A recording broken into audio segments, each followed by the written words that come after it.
வணக்கம். இந்த வீடியோ லெக்சர்ல ஜீரோ இன்புட் லிமிட் சைக்கிள் ஆசிலேஷன்ல இருக்க ஒரு இம்பார்ட்டன்ட் ப்ராப்ளம் சால்வ் பண்ண போறோம். Find the characteristics of a limit cycle oscillation of the given first order digital system.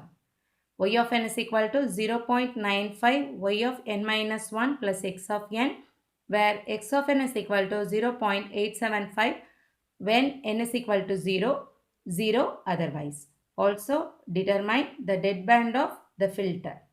So இந்த ப்ராப்ளமில் என்ன கொடுத்துருக்காங்க அப்படின்னு எடுத்துட்டோம்னா ஒரு ஃபஸ்ட் ஆர்டர் டிஜிட்டல் சிஸ்டமோட ரெஸ்பான்ஸ் கொடுத்துட்டாங்க. So y of n is equal to 0.95 y of n minus 1 plus x of n. It is the first order digital system. Also determine the dead band of the filter. புரியுதா எல்லாருக்கும்? So இங்கே என்ன find out பண்ண போகிறோம்? Limit cycle oscillation. So limit cycle oscillation அப்படின்னா எல்லாருக்குமே தெரியும். After certain level recursive ஃபில்டரில் என்ன ஆகும் அப்படின்னு எடுத்துட்டிங்கன்னா, இப்போ ஃபில்டரோட ரெஸ்பான்ஸ் நம்மளுக்கு இப்படி ஃப்ரீக்வெண்ட்டாக ரெடியூஸ் ஆகிட்டே வருதுன்னா ஒரு சர்டன் ரேஞ்சுக்கு என்ன ஆகும்னா கான்ஸ்டண்ட்டாக வந்துகிட்டே இருக்கும். ஸோ இந்த கான்ஸ்டன்ட் ரேஞ்சை தான் நம்ம என்னென்னு சொல்கிறோன்னா லிமிட் சைக்கிள் ஆசிலேஷன் சொல்கிறோம். ஸோ இந்த ஃபஸ்ட் ஆர்டர் டிஜிட்டல் சிஸ்டம்க்கு எப்போ இந்த லிமிட் சைக்கிள் ஆசிலேஷன் ப்ரொடியூஸ் ஆகுதுன்னு பார்க்கலாம் with zero input cycle. So சொல்யூஷனில் ஃபஸ்ட்டு நம்ம என்ன எடுத்துக்கிறோம்னா கிவன் டேட்டா எடுத்துக்கிறோம். ஸோ கிவன் டேட்டா என்ன கொடுத்துருந்தாங்க? The response of a first order digital system. So இந்த டிஜிட்டல் சிஸ்டமில் இங்கே கொடுத்துருக்கிற கோஎஃபிஷியன்ட் வேல்யூவை நம்ம எப்படின்னு எடுத்துக்கிறோம்? ஏன்னு எடுத்துக்கிறோம். சில புக்ஸில் ஆல்ஃபான்னு ரெப்ரசன்ட் பண்ணியிருப்பாங்க. Both are same. So the coefficient used in this response system 0.95. புரியுதா? Next x of 0 because n is equal to 0ல் மட்டும்தான் இதோட வேல்யூ 0.875 inputக்கு. Otherwise its value is 0. So here we are going to assume the number of bits. So quantization apply பண்ணனும்னா கண்டிப்பா நமக்கு என்ன வேணும்? பைனரி வேணும். Number of bits எவ்வளவு எடுக்கிறோம்ன்றதை we have to assume. So here we can assume that value is 4 bits. Sometimes we can assume that value is 3 bits, whatever it may be. But 4 bits எடுத்தோம்னா கொஞ்சம் ஸ்டாண்டர்டா நமக்கு output கிடைக்கும். ஓகேவா? So இங்க number of bits எவ்வளவு consider பண்ண போறோம்? Up to 4 bits. So the output நம்ம rounding of value தான் எடுக்க போறோம். So y of n is equal to the same expression நம்ம எப்படி எழுதலாம்னா in terms of quantization y of n is equal to x of n, கரெக்டா? அதுதான் இங்க கொடுத்திருக்காங்க. plus quantization of 0.95 y of n minus 1. So quantization நம்ம எங்க apply பண்ணுவோம்? to the coefficient சொல்லும். ஸோ எங்கெல்லாம் கோஎஃபிஷியன்ட் வருதோ அங்கே தான் நம்ம குவான்டைசேஷன் அப்ளை பண்ணுவோம். இது புரியுதா எல்லாருக்கும்? இந்த ஈக்குவேஷனை தான் நம்ம ஸ்டாண்டர்ட் ஈக்குவேஷனாக எடுக்க போகிறோம். ஸோ வர்ற கோஎஃபிஷியன்ட்டை குவான்டைஸ் பண்ண போகிறோம். ஸோ குவான்டைசேஷன் எதை பேஸ் பண்ணி எடுக்க போகிறோம்னா ரவுண்டிங் ஆஃப் வேல்யூ. ஸோ நம்ம குவான்டைசேஷன் ரவுண்டிங் ஆஃபும் பண்ணலாம், ட்ரங்கேஷனும் பண்ணலாம். ஸோ இந்த ப்ராப்ளமில் ட்ரங்கேஷனாக ரவுண்டிங் ஆஃபான்னு கொடுக்கல. So we can choose this rounding value. புரியுதா எல்லாருக்கும்? ஸோ ஃபர்ஸ்ட்டு நம்ம என்ன பண்ண போகிறோம் அப்படின்னா இந்த என்னோட வேல்யூ ஃபைண்ட் அவுட் பண்ண போகிறோம். ஒய் ஆஃப் என்னன்றதை நம்ம எப்படி ரெப்ரசன்ட் பண்ணலாம்? Y of 0, y of 1, y of 2 up to y of n minus வரைக்கும், என் மைனஸ் 1 வரைக்கும் ஃபைண்ட் அவுட் பண்ணலாம். ஸோ ஃபர்ஸ்ட் நம்ம என்ன பண்ணுறோம்? ஒய் ஆஃப் 0 ஃபைண்ட் அவுட் பண்ண போகிறோம். So n is equal to 0, இந்த n is equal to 0ன்றதை இந்த ஈக்குவேஷனில் சப்ஸ்டியூட் பண்ண போகிறோம். So y of 0 is equal to x of 0 plus quantization of 0.95 y of 0 minus 1. So x of 0 ஓட value என்ன கொடுத்திருந்தாங்க ப்ராப்ளம்ல? 0.875 plus quantization of 0.95 y of 0 minus 1 னா நமக்கு என்ன கிடைக்கும்? y of minus 1. So previous output இருக்கா இங்க? கிடையாது. ஓகேவா?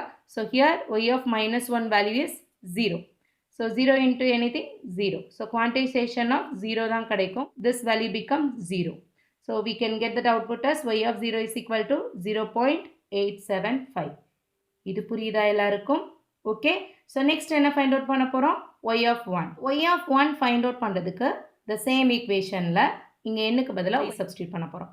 So y of 1 is equal to x of 1 plus quantization of 0.95 y of n minus 1. n minus 1 க்கு பதிலா இங்க என்ன போட்டிருக்கோம்? 1 minus 1. So this term becomes y of 0. கரெக்டா? ஸோ y of 0 ஓட வேல்யூ இங்கே என்ன? 0.875. ஸோ நெக்ஸ்ட் ஸ்டெப்பில் இந்த y of 0க்கான வேல்யூ இங்கே சப்ஸ்டியூட் பண்ணுறீங்க. 0.95 அப்படியே கிடச்சிருது. இந்த x of n வேல்யூ என்ன? ஆக்சுவலாக x of 0க்கு மட்டும்தான் வேல்யூ இருக்குது. ரிமைனிங் எல்லா டேர்ம்ஸும் 0ன்னு கிடைக்கும். புரியுதா உங்களுக்கு? So this term becomes 0. Okay, so we can get quantization of 0.95 into 0.875. இந்த values multiply பண்ணோம்னா we can get 0.83125. Okay, so இப்போ 0.83125 தான் என்ன பண்ண போறோம்? Quantize பண்ண போறோம். புரியுதா எல்லாருக்கும்? நெக்ஸ்ட் ஸ்டெப்பில் இந்த 0.83125 டேர்முக்கு குவான்டைசேஷன் அப்ளை பண்ண போகிறோம் using rounding off method. So maximum எத்தனை பிட்ஸ் வரைக்கும் எடுக்க போகிறோம்? 4 பிட்ஸ் வரைக்கும் எடுக்க போகிறோம். Okay, so next quantization apply பண்ணணும் அப்படின்னா கொடுத்துருக்கிற டெசிமல் வேல்யூஸை என்னவா கன்வெர்ட் பண்ணணும்? பைனரியாக கன்வெர்ட் பண்ணணும். ஸோ பைனரி கன்வர்ஷன் எப்படி நடக்கும்? ஃபார் ஃப்ராக்ஷனல் டெசிமல் வேல்யூ 0.83125 2ஆல் மல்டிப்ளை பண்ணுவோம். கரெக்டாக? இப்போ 2ஆல் மல்டிப்ளை பண்ணால் என்ன கிடைக்கும்? 1.66250ன்னு கிடைக்கும். கரெக்டாக? இந்த வேல்யூவை 2ஆல் சிம்பிளாக மல்டிப்ளை பண்ணுறோம். ஓகே, ஸோ இந்த டெசிமல் பாயிண்ட்டுக்கு இந்த பக்கம் இருக்கிற ஹோல் நம்பரை we can take it outside 1. Okay, so remaining இருக்கிற 0.66250 தான் 2ஆல் மல்டிப்ளை பண்ண போகிறோம். So we can get 1.32500. So இந்த 1 என்ன பண்ணுறோம்? அகெயின் நம்ம வெளியில் எடுத்துக்கிறோம். ஓகே, அகெயின் 2ஆல் மல்டிப்ளை பண்ணுறோம். So now we can get 0.65000. So there is a 0. இந்த 0வை வெளியில் எடுக்கிறோம். ஓகே, ஸோ இதே மாதிரி அப் டு 5 பிட்ஸ் வர்ற வரைக்கும் நம்ம பண்ணணும். ஏன்னா நம்ம இங்கே செலக்ட் பண்ணியிருக்கிறது என்னது? Maximum bits for rounding off 4 தான் எடுத்திருக்கோம். கரெக்டாக?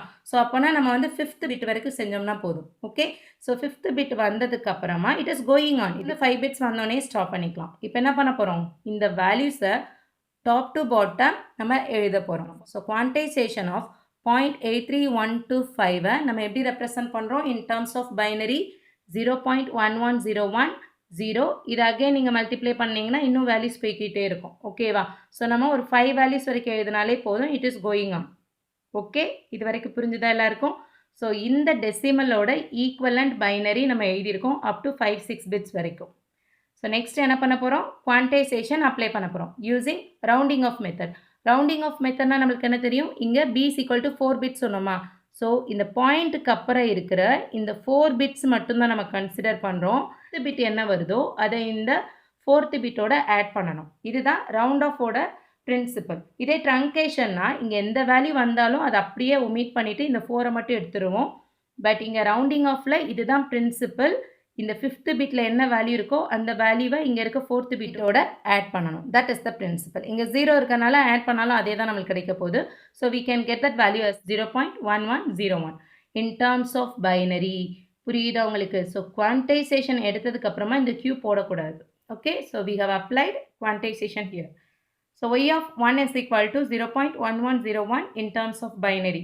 பட் நம்மளுக்கு கோஎஃபிஷியன்ட் எதில் வேணும்? டெசிமலில் வேணும். ஸோ அகெயின் ரவுண்ட் ஆஃப் பண்ணதுக்கு அப்புறமா வந்த வேல்யூக்கு நம்ம டெசிமல் கண்டுபிடிக்கணும். ஸோ இங்கே டெசிமல் பாயிண்ட்டுக்கு இந்த பக்கம் இருக்க வேல்யூஸ் என்ன? இந்த பொசிஷனோட value 1/2, here it is 1/4, here it is 1/8, 1/16, 1/32, it is going on. So இந்த இருக்கக்கூடிய பைனரி பிட்ஸால் இந்த வேல்யூஸை மல்டிப்ளை பண்ணி ஆட் பண்ணோம்னா that is the decimal value here. So 1 into 1/2, 1 into 1/4, 0 into 1/8 plus 1 into 1/16. We can get that answer as 0.8125.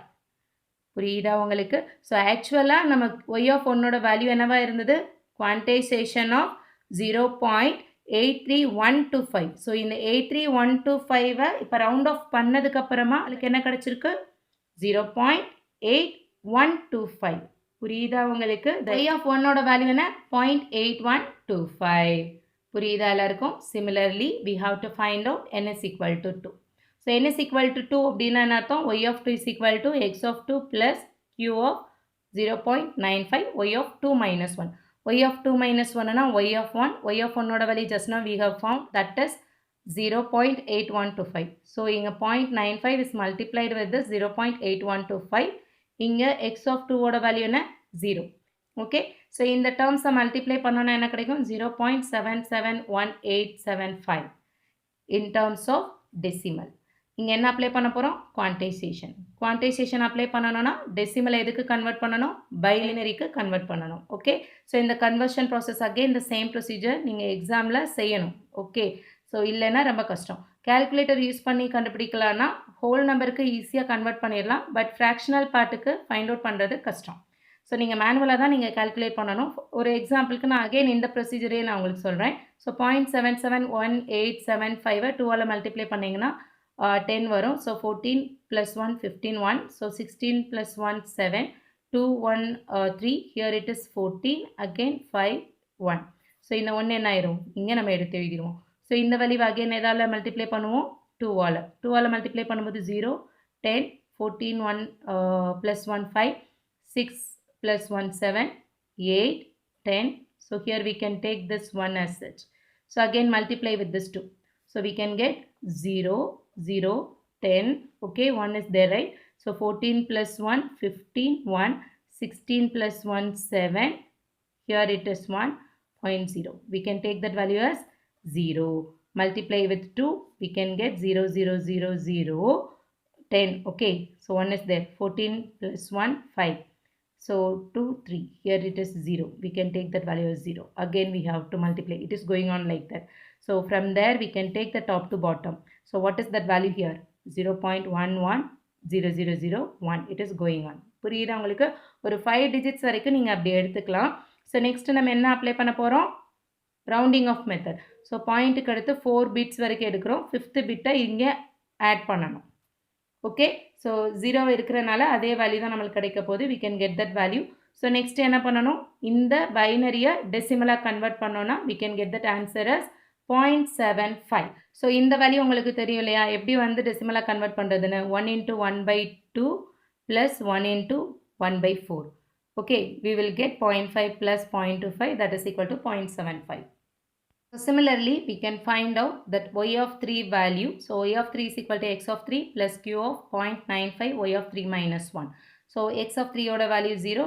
இங்கே y of 3 minus 1 என்ன அர்த்தம்? y of 2. That is previous output. Previous output நம்மளுக்கு என்ன வந்தது? 0.75. So இந்த values multiply பண்ணோன்னா 0.7125 கிடைக்கும்.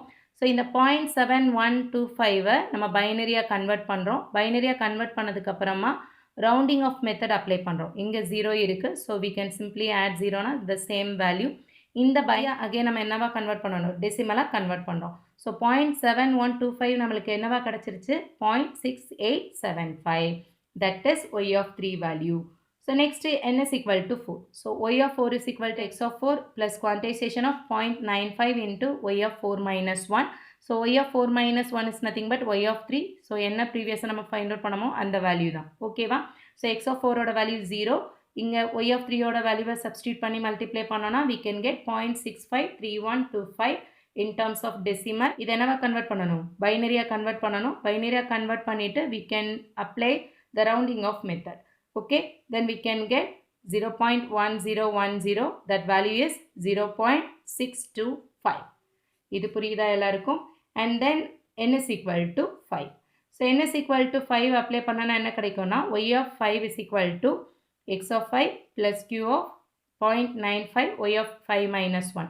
So y of 5 minus 1 என்ன அர்த்தம்? y of 4. y of 4 ஓட value என்ன? 0.625. So இந்த values multiply பண்ணா நம்மளுக்கு என்ன கிடைக்கும்? Quantization of 0.59375. 59375 இருக்கா? ஸோ இதுக்கு நம்ம என்ன எடுக்கணும்? பைனரியாக கன்வெர்ட் பண்ணணும். பைனரியாக கன்வெர்ட் பண்ணிங்கன்னா you can get 0.10011. It is going on like this. But here we can take the first 4 bits after this decimal point. So இங்கே என்ன பண்ணுறோம்? 5th bit எடுத்து இங்கே ஆட் பண்ணணும். பிகாஸ் ரவுண்டிங் ஆஃப் நம்ம யூஸ் பண்ணுறோம். இதே ப்ராப்ளமில் வந்து ட்ரங்கேஷன் அவங்களே கொடுத்துட்டாங்கன்னா நீங்கள் ட்ரங்கேஷன் மெத்தட் அப்ளை பண்ணலாம். ட்ரங்கேஷன்னா அந்த 4 பிட்னா அதை அப்படியே எடுத்துக்கலாம். இங்கே 0 இருந்தாலும் 1 இருந்தாலும் no problem. Okay, we don't consider that. We can simply truncate that particular bits. அவ்வளோதான். ஸோ இப்போ இந்த 1 ஆட் பண்ணும்போது இங்கே என்ன ஆகும்? இந்த 1 + 1 இந்த இடத்துல 1 ஆட் பண்ண என்ன ஆகும்? 1 + 1. Here it is 1 + 1 is equal to what? 1 0. கரெக்டா? இந்த 1 0ல் 0 மட்டும் இங்கே எழுதுவோம். ரிமைனிங் 1 வந்து பக்கத்தில் போயிடும். ஸோ 1 + 0 1. இந்த 0 அப்படி வந்துடும். இங்கே 1 அப்படி வந்துடும். Okay, so normal binary addition தான் இங்கே யூஸ் பண்ணுறோம். So we can get 0.1010. So that is equal to 0.625.